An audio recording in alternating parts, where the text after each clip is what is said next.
like what I saw from the defense, though. I love what I saw from the defense.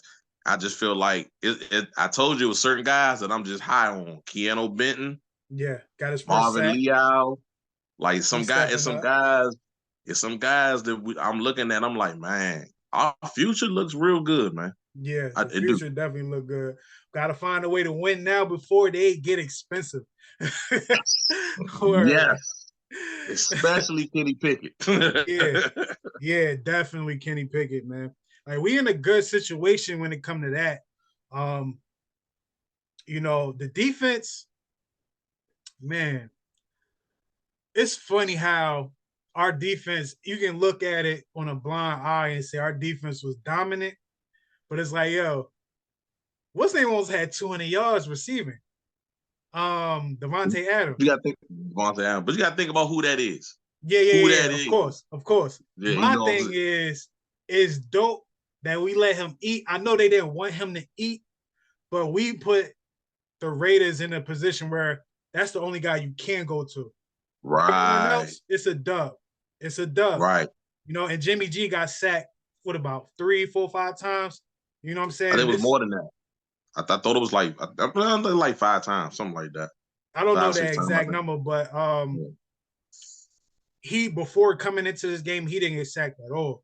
So it was good. Still, I would like to thank y'all for letting my bar about about Jimmy G being on his back be true, because he wasn't sacked prior to. I wanted y'all to get that one sack so the ball can live. Now the ball can live, man.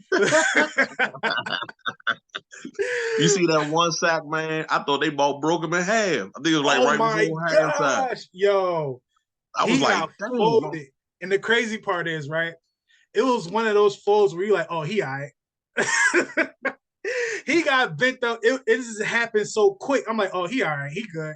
He'll probably, if anything, he need a timeout or he'll be all right. It wasn't one of those where he had to turn. It was just like he just folded.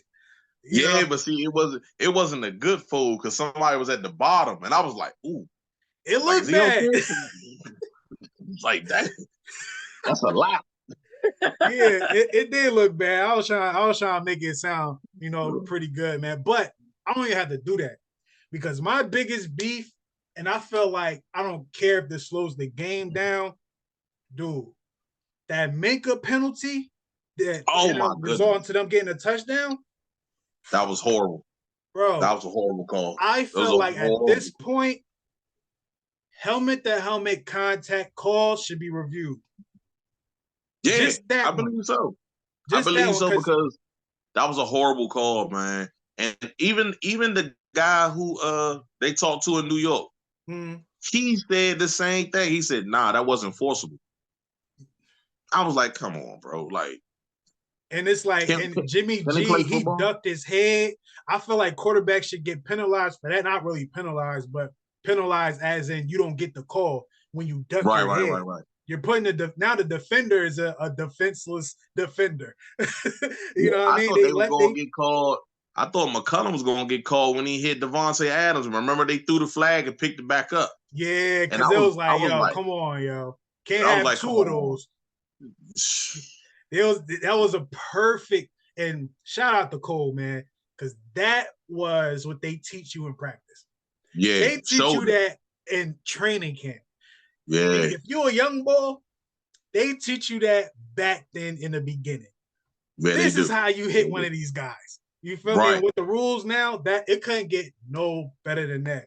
I feel like the inside linebackers in general, they took a step forward. They can still improve, because you know what happens when it comes to passing. But they can improve in that area. But I feel like the D-line made it easier for the inside linebackers, and the inside linebackers made it easier for the coverage guys. You feel me? Yeah. The coverage guys was able to step up. You know what's funny? Thank you for watching. Make sure you subscribe, hit that notification button to stay up to date for Stills for 7 podcast content.